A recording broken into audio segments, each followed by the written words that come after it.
The diplomatic vessel Harmony's Grace drifted through the purple clouds of the nebula with its engines dead and its shields failing. The ship had been beautiful once, a symbol of peace between worlds, but now it was broken and bleeding light from a dozen wounds in its hull. Ambassador stood at the communication terminal on the bridge, his pale blue skin showing the stress patterns of his species as he sent out the emergency beacon again and again. He had sent it 6 times already. No one had answered. The raiders circled outside like hungry animals waiting for their prey to stop moving. There were 6 of them, jagged black ships covered in weapons and scars from 100 battles. They had appeared from nowhere 2 hours ago and destroyed the escort ships in minutes. The 2 small frigates that had been protecting the Harmony's Grace were now nothing but debris floating in the nebula. Was not a soldier. He was a diplomat, trained in words and compromise and the delicate art of bringing enemies together. He had no idea how to fight. He had no idea how to save the 300 people on his ship. He pressed the transmission button again and spoke into the microphone. His voice was steady even though his hands were shaking. "This is the diplomatic cruiser Harmony's Grace. We are under attack by raiders in the nebula. Our escort has been destroyed. Our engines are disabled. We carry 300 civilians and the peace delegation for the Galactic Assembly. Any vessels in range, please respond." He released the button and waited. The bridge was silent except for the hum of failing systems and the quiet fear of his crew. They all knew the truth. No one was coming. The nearby species were too weak to challenge the stronger powers were too far away. The Galactic Assembly had ships, but they were days away at best. By the time anyone arrived, they would have already boarded the ship, killed anyone who resisted, and taken the rest as slaves. The warlord had already sent his demands: surrender or die. Those were the only choices he offered. Looked at his crew. He looked at his aide, a young woman named Solon who had only joined the diplomatic corps 6 months ago. She was trying to be brave, but he could see the fear in her eyes. She was too young to die in the cold darkness of space. They were all too young to die. He was about to send the beacon one more time when the communication terminal suddenly crackled with static. A voice came through, clear and strong, speaking in a language that the ship's translation systems quickly converted to standard. "Harmony's Grace, this is Captain Daniel of the United Earth Navy vessel Relentless. We received your distress call. Hold tight. We are 4 hours out." Stared at the terminal. He did not understand. Earth was a small world on the far edge of the galaxy, 3 days away at standard travel speeds. The humans had only been in space for about a century. They were considered primitives by most of the older species, newcomers who had barely learned to build ships that could travel between stars. "Captain," replied carefully, "we appreciate your response, but there must be an error in your calculations. Our position is deep in the nebula. Earth territory is at least 3 days from here at standard speeds." There was a pause. When the human spoke again, could hear something strange in his voice. It took him a moment to recognize it. It was confidence. Not arrogance, not boasting, just simple confidence. "We know exactly where you are, Ambassador. 4 hours. Keep your people calm and stay away from the outer sections of your ship in case they try something. We are bringing friends." The line went silent. Solon looked at with confusion on her face. "Ambassador, that is impossible. No species can travel that fast without destroying their ships. The energy requirements alone would be beyond anything we have ever measured." Shook his head slowly. "I do not know," but he sounded very certain. He turned to her with a new light in his eyes. "Contact the assembly archives. Use our emergency access codes. I want everything we have on humans, everything." Nodded and moved to her station. Her fingers danced across the controls as she accessed the secure databases that contained information on every known species in the galaxy. Most of it was simple data about biology, culture, and technology. But some species had additional files, classified files that were only available to high-ranking officials. Humans had a lot of classified files.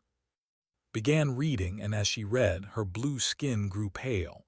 Her stress patterns flared so bright that could see them from across the bridge. She turned to look at him, and there was something new in her eyes. It was not quite fear. It was something closer to awe. "Ambassador," she said quietly, "you need to see this." Outside the ship, the raiders continued their slow circle.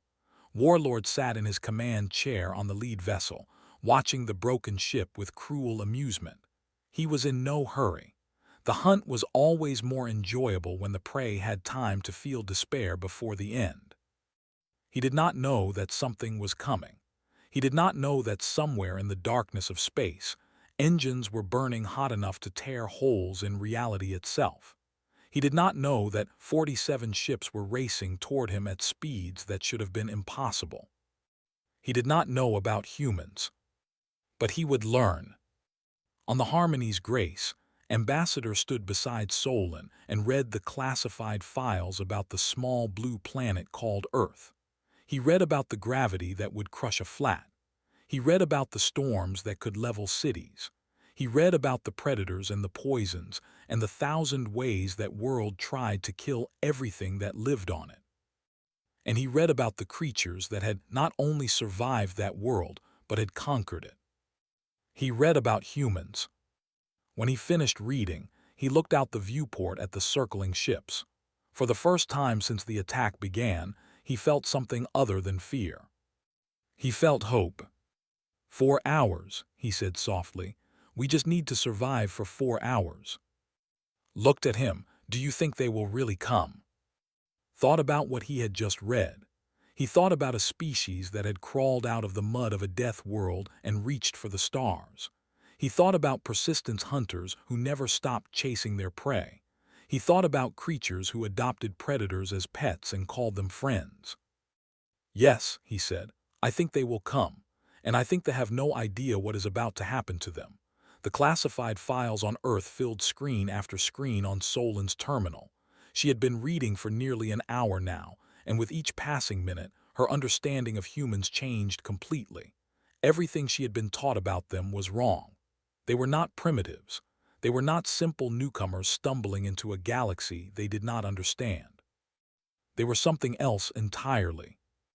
The Galactic Assembly had sent survey probes to Earth 20 years ago, when human radio signals first reached the nearest listening posts. The probes had returned with data that shocked the scientists who reviewed it. They had immediately classified the planet as a Category 7, the highest danger rating possible, and then they had buried the report where almost no one would ever see it. They did not want to cause a panic. Read the environmental data first. Earth had a gravity nearly 10 times stronger than the. Every step a human took, every breath they drew, every beat of their heart happened under a crushing weight that would kill most species within hours. Their bones were dense as stone to handle the pressure. Their muscles were powerful enough to move freely in conditions that would pin it to the ground like an insect. The atmosphere was even worse. Humans breathed a mixture of nitrogen and oxygen was one of the most corrosive and reactive gases in the universe. It rusted metal, fed fires, and destroyed organic tissue over time. Yet humans filled their lungs with it constantly and used it to fuel their bodies. They were essentially breathing poison and turning it into energy. The climate of Earth was beyond anything could imagine. The planet had active volcanoes that could bury entire cities in molten rock. It had earthquakes that split the ground open without warning. It had massive storms called hurricanes that carried winds strong enough to destroy buildings and waves high enough to swallow ships. It had something called winter, when temperatures dropped so low that water turned solid and fell from the sky as ice. And yet humans thrived there. They had lived through ice ages that covered half their world in frozen death. They had survived floods and droughts and plagues that killed millions. Every time their planet tried to destroy them, they adapted and kept going. The life forms on Earth were just as terrifying as the environment. Every creature on that world had evolved in a constant war for survival. There were predators with jaws that could crush bone and claws that could tear through flesh. There were tiny insects whose venom could kill in minutes. There were invisible bacteria that could consume living tissue from the inside out. There were plants that produced poison strong enough to stop a heart. The oceans were filled with monsters. Creatures the size of small spacecraft swam through the dark waters, hunting and feeding and fighting in an endless cycle of violence. Humans had looked at these horrors and decided to build boats and sail across the water anyway. They had looked at the deadliest predators on their world and decided to hunt them for sport. But the most terrifying thing about humans was how they had evolved. The survey report described them as persistent predators. In the early days of their species, they had not been the fastest or the strongest animals on their world. They could not outrun their prey in a sprint. They could not overpower it with brute force, so they developed a different strategy. They chased their prey until it died from exhaustion. Humans could run for days without stopping.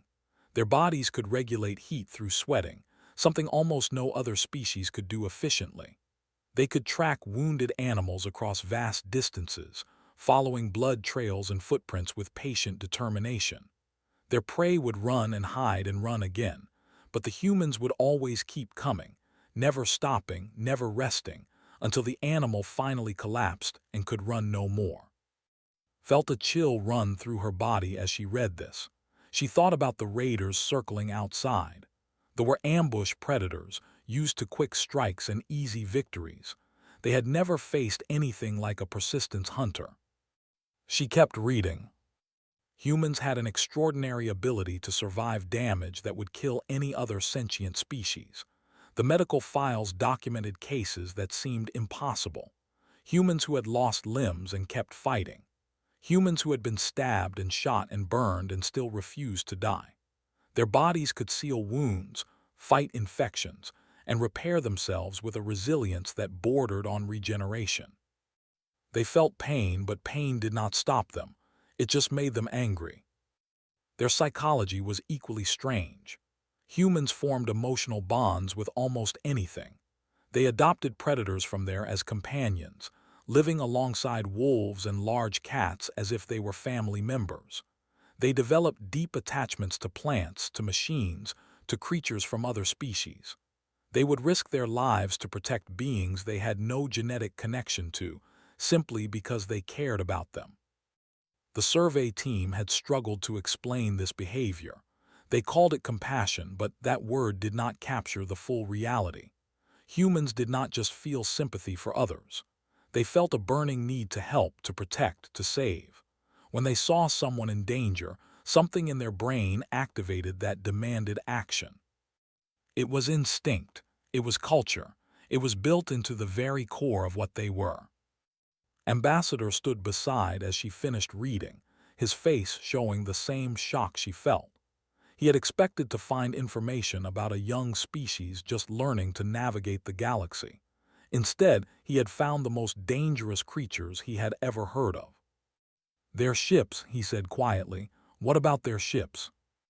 Accessed the military files. What she found there made everything else seem gentle by comparison.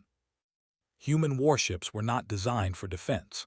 They were designed for destruction. Their hulls were armored with materials that they used only for planetary bunkers, metals so dense and strong that most weapons simply bounced off. Their engines burned fuel at rates that would drain most reactors in hours, but human ships carried enough power to sustain the burn for days. Their weapons were nightmares made real. They used that launched metal slugs at speeds close to the speed of light, turning simple projectiles into planet-killing weapons. They carried missiles loaded with antimatter, the most destructive substance in the universe. They had nuclear weapons, bombs that released the energy of dying stars in concentrated blasts. The Galactic Assembly had quietly agreed never to share this information with the public. They did not want anyone to know what Earth had produced. They hoped the humans would stay in their own corner of the galaxy and never cause trouble. But now a ship had called for help, and the humans had answered. Looked at Ambassador, "They are coming to save us," she said, "but what happens to the—" Thought about the arrogant raiders circling outside. He thought about Warlord, who had terrorized this sector for decades and never faced a real challenge. He thought about what would happen when persistent predators from arrived with weapons that could crack moons. "I do not think they understand what they have done," he said. "They attacked civilians. They threatened innocents. They triggered something in the humans." He paused, looking at the data on the screen. "The humans are not coming just to rescue us. They are coming to send a message. And I think that message is going to be very loud." Outside, they continued their patient circle, unaware that death was racing toward them through the darkness of space. Warlord had been raiding ships in this sector for 30 years. He had killed thousands. He had taken tens of thousands more as slaves. He had faced the weak patrol vessels of a dozen species and destroyed them all. No one challenged no one dared. He sat in his command chair on the bridge of his flagship, the Savage Claw, watching the crippled ship on his display screen.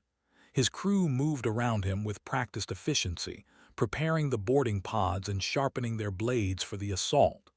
They preferred to fight with edged weapons when they boarded ships. It was more personal that way, more satisfying. 3 hours had passed since they had disabled the diplomatic vessel. Was in no hurry. He enjoyed watching prey squirm.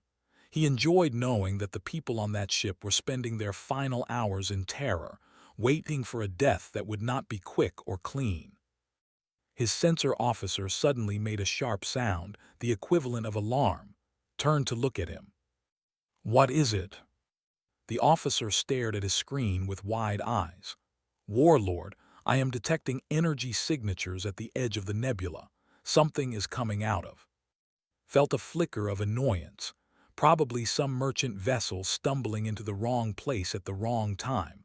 Another target for his raiders to destroy. How many ships? The officer checked his readings, checked them again. His voice came out as a whisper. 47. For a long moment did not move. 47 ships was not a patrol. 47 ships was not a rescue mission. 47 ships was a fleet, a war fleet. "Show me," he commanded. The main display screen flickered and changed, showing the edge of the nebula where the purple clouds thinned into open space. At first there was nothing but stars and darkness. Then the darkness tore open. White light blazed across the void as ship after ship emerged from. They came through in perfect formation, their engines burning so hot that they left trails of fire behind them. They were not elegant vessels like the built. They were brutal things, angular and dark, covered in weapons platforms and armored plating that reflected no light. They moved fast, faster than anything had ever seen. Ships that size should have taken minutes to slow down from velocities, but these vessels were already maneuvering, already spreading into attack positions, as if the laws of physics were merely suggestions to them.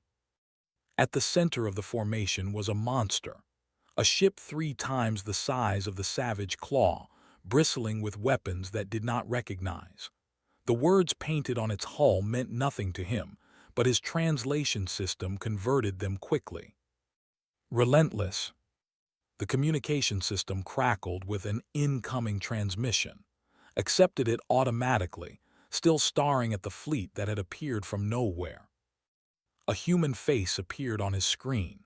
It was a male, with weathered skin and calm eyes, wearing a uniform that spoke of military discipline. He looked at the way a predator looks at something it has not yet decided whether to kill. "Vessels," the human said. His voice was steady and cold. "This is Captain Daniel of the United Earth Navy. You are engaged in an act of piracy against a civilian diplomatic ship under the protection of the Galactic Assembly. You have 60 seconds to power down your weapons and surrender. There will be no second warning." Stared at the screen, then he laughed. It was a genuine laugh, full of amusement and contempt. Humans. He had heard of them, of course. A young species from some backwater world, barely a century into space travel. They had no experience, no reputation, no history of conquest. They were nothing. "Human," he said, baring his teeth in what passed for a smile among the, "you are very far from home. Your species is young and weak. You think your little fleet frightens me. They have ruled this sector since before your ancestors crawled out of the mud." The human's expression did not change. 50 seconds. Felt anger rising in his chest. No one spoke to a warlord this way. No one dismissed him like he was nothing. He would teach this human the price of disrespect. "You dare threaten the Dominion. We will tear your ships apart and mount your skull on my wall. We will take your crew as slaves and make them watch as we burn your worlds. We." 30 seconds. The flat interruption cut through's rage like a blade.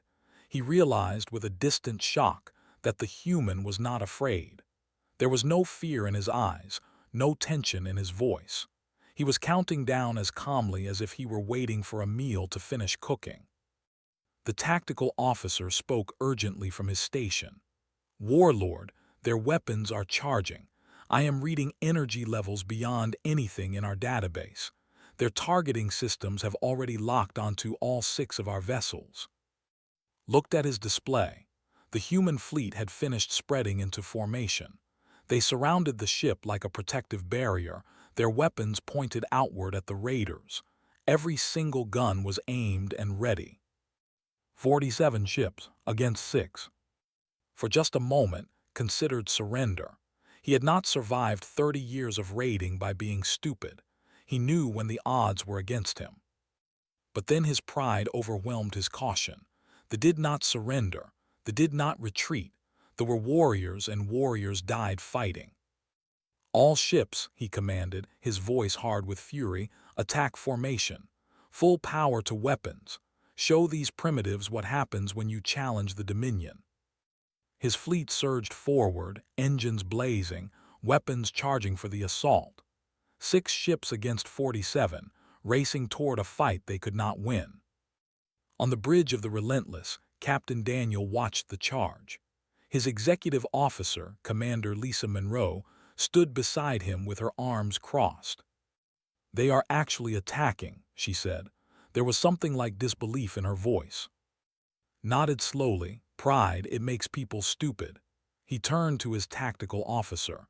"All ships weapons free, protect the Harmony's grace, destroy anyone who threatens her." He looked back at the display, at the 6 raiders racing toward his fleet like insects flying into a fire. "Let them come," he said quietly. "Let them learn." On the Harmony's grace, Ambassador watched the 2 fleets closing on each other. His hearts were pounding. His hands were shaking. He had never witnessed a space battle before, and he was not sure he wanted to witness this one. But he could not look away. The distance between the fleets shrank rapidly. They were fast, but the humans were faster. The gap closed to weapons range, then to knife-fighting distance, then to point-blank. And then the humans opened fire. The Relentless fired first. Twin batteries mounted on its forward hull hurled slugs of depleted uranium at velocities that blurred the line between matter and energy. The projectiles crossed the gap between the fleets in less than a heartbeat, moving so fast that the sensors barely registered them before impact. The lead raider simply ceased to exist. One moment it was there, a jagged black ship full of warriors ready for battle. The next moment it was an expanding cloud of superheated debris, vaporized so completely that nothing larger than a fist remained. The slugs had hit with the force of small nuclear explosions, and the vessel had offered no more resistance than paper before a flame. The rest of the human fleet opened fire. Missiles streaked across the void in waves, their guidance systems tracking targets with cold precision. Point defense guns on the human ships swatted down incoming torpedoes like they were nothing, filling the space between the fleets with lines of tracer fire that formed a web of destruction. Plasma cannons pulsed with contained lightning, sending bolts of superheated matter burning through shields as if they did not exist. The second raider tried to evade. Its pilot was skilled, throwing the ship into a desperate spiral that would have shaken any normal pursuer. But the human missiles adjusted course instantly, their computers calculating new trajectories faster than any living mind could process. The raider died in a bloom of antimatter fire, its reactor breaching as the warheads tore through its hull.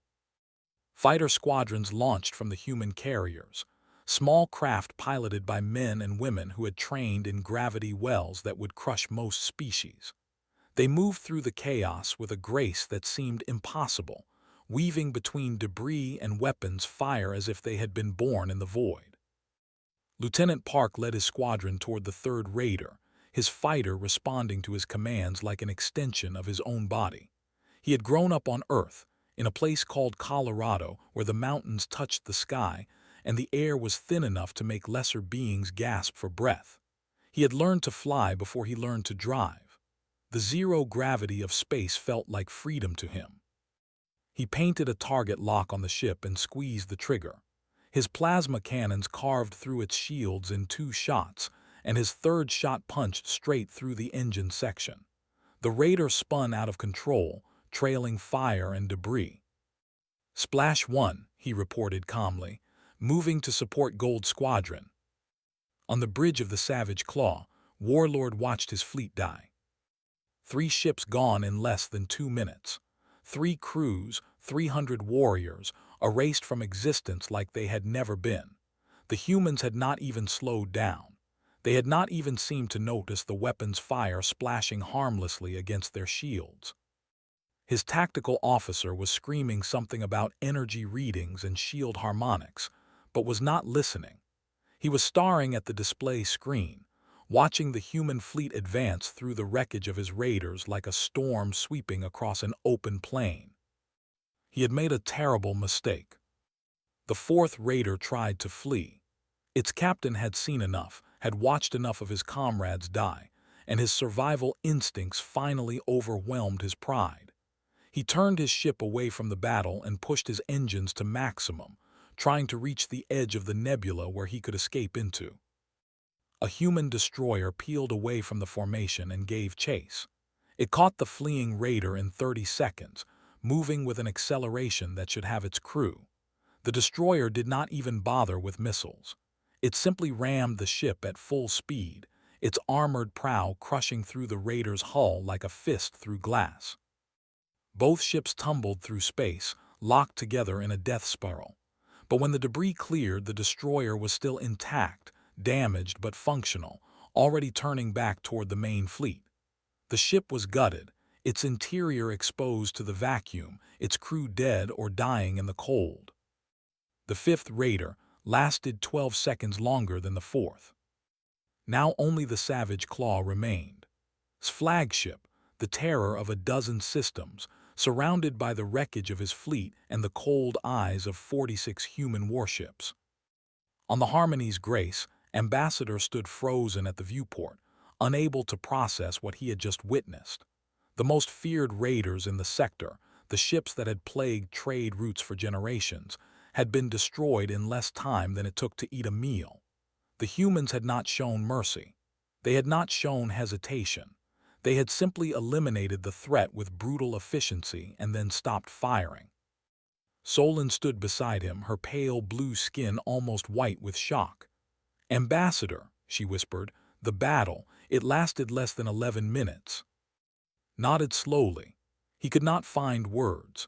He had seen the power of had feared them his entire life, had watched them destroy his escort ships just hours ago. And now he had seen them broken like toys by a species the galaxy had dismissed as primitives. On the Savage Claw finally found his voice.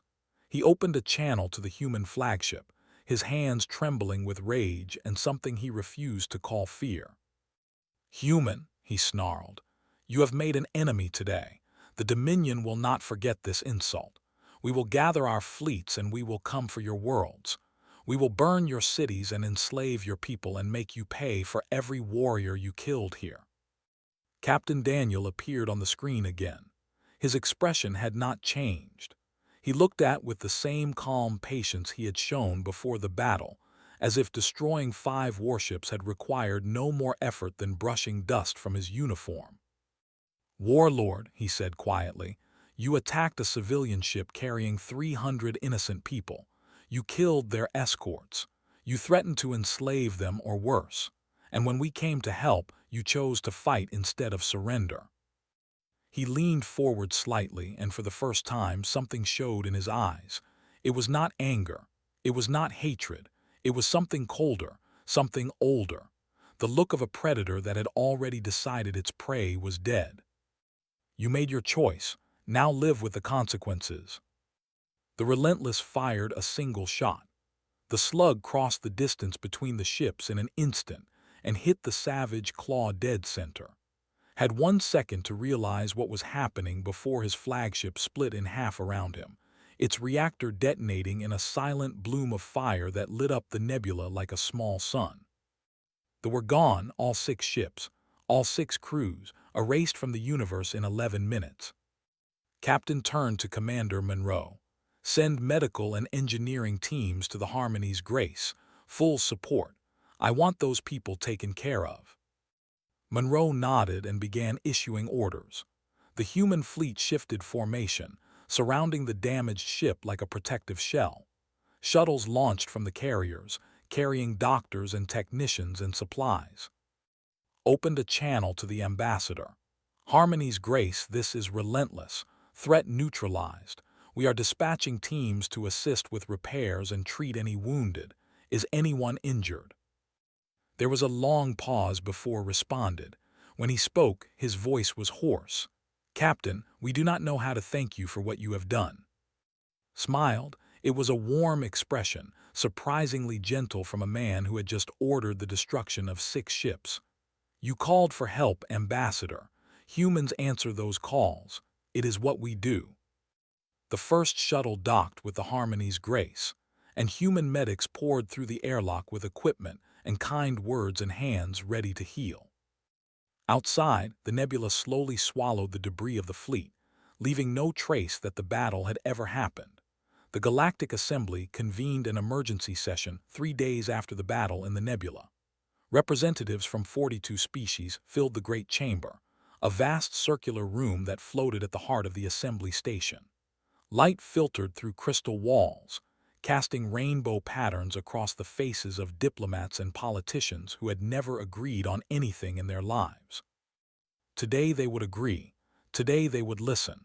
Because today, Ambassador was going to tell them the truth about humans. He stood at the central podium, looking out at the sea of alien faces. Some he recognized. The tall, thin Meridians with their silver eyes, the heavyset with their stone-like skin, the hive representatives who moved as one and spoke as many. All of them were watching him. All of them wanted to know what had happened in the nebula. Took a breath and began to speak. "3 days ago, my ship was attacked by raiders. Our escort was destroyed. Our engines were disabled. We had 300 civilians on board, including children, and we were hours away from being boarded and enslaved or killed." He paused, letting the weight of his words settle over the chamber.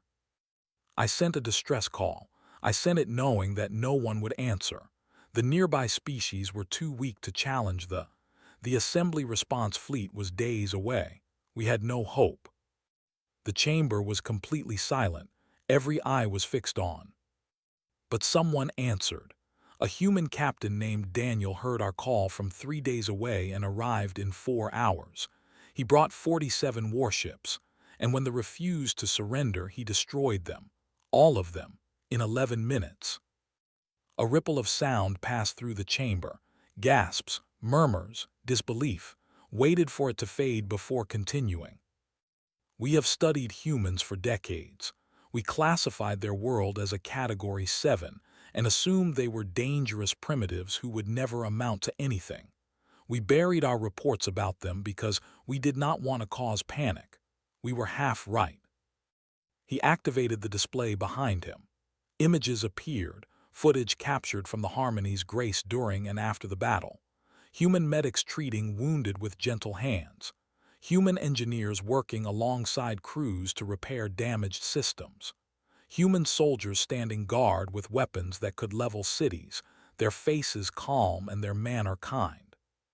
"They are dangerous," said, more dangerous than we ever imagined. Their bodies were forged by a world that tried to kill them every single day of their existence. Their ships carry weapons that make our most powerful warheads look like toys. Their soldiers fight with a ferocity and skill that I have never seen matched. He looked around the chamber, meeting the eyes of representatives who had spent their careers dismissing humanity as irrelevant. But they did not come to conquer. They did not come to demand tribute or territory or submission.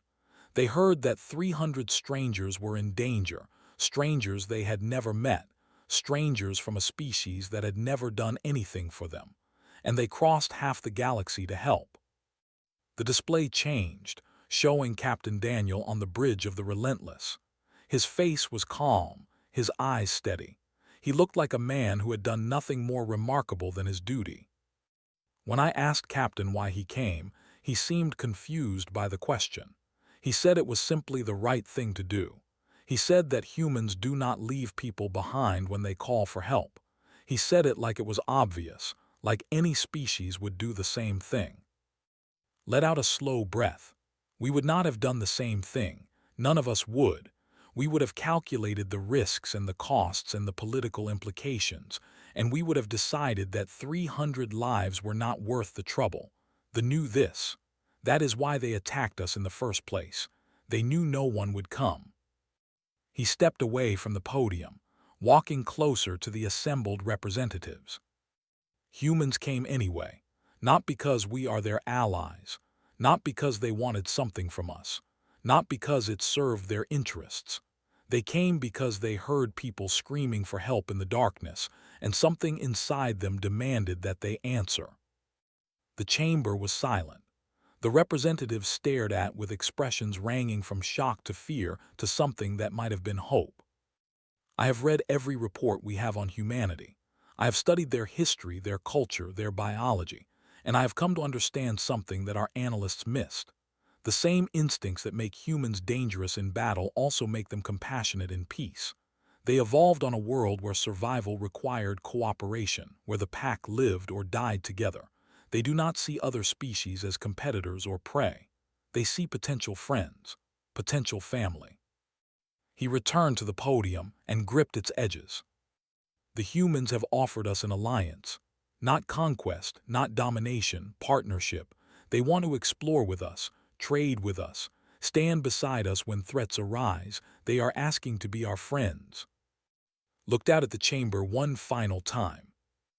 I recommend that we accept, because I have seen what happens when humanity decides that something matters to them. I have seen how fast they move and how hard they fight. I have seen the fire in their eyes when they protect the innocent. He straightened his back and raised his chin. I would much rather have them as friends than face them as enemies, and I believe that anyone who truly understands what they are would feel the same way. The vote was held that afternoon. It passed with a majority larger than any vote in Assembly history. 6 months later, the first joint patrol fleet launched from the New Earth station orbiting Luna. Human vessels flew alongside cruisers, their crews learning to work together across the vast gulf of biology and culture. Other species sent ships as well. The Meridians contributed scouts. The sent heavy support craft. Even the Hive dispatched a carrier, a gesture of trust that would have been unthinkable a year ago. Captain Daniel stood on the observation deck of the Relentless, watching the stars streak past as the fleet entered. The purple light of distant, nebulae painted shadows across his face. He held a cup of coffee in his hands, the steam rising slowly in the recycled air.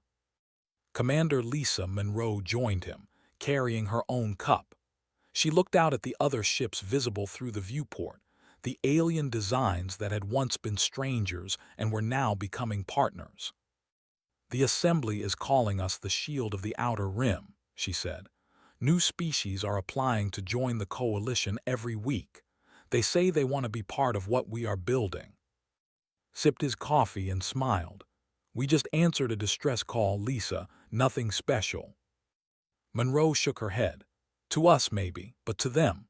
She gestured at the cruiser flying off their port side, its crew visible through the windows, waving at the humans who had saved their people.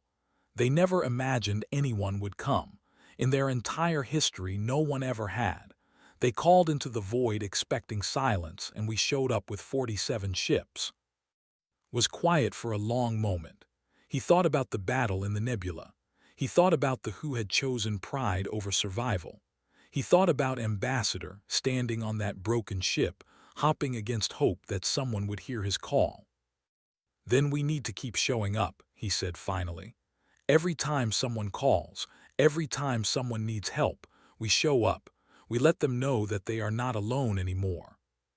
Monroe nodded. And what do we tell them? What do we say when they ask why we came? Looked at the stars. He looked at the infinite darkness filled with dangers and wonders and species who had spent too long being afraid. He thought about Earth, about the world that had made his people strong enough to survive anything and kind enough to want to protect everyone. We tell them the truth, he said. We tell them that nobody gets left behind, not anymore, not while humans draw breath. He finished his coffee and turned back toward the bridge, ready for whatever the universe would throw at them next. Behind him, through the viewport, the joint fleet flew on together. Human and alien, strangers becoming allies, allies becoming friends. The galaxy had expected humanity to be conquerors or threats or problems to be managed. They had not expected protectors. They had not expected hope. But that is exactly what they got.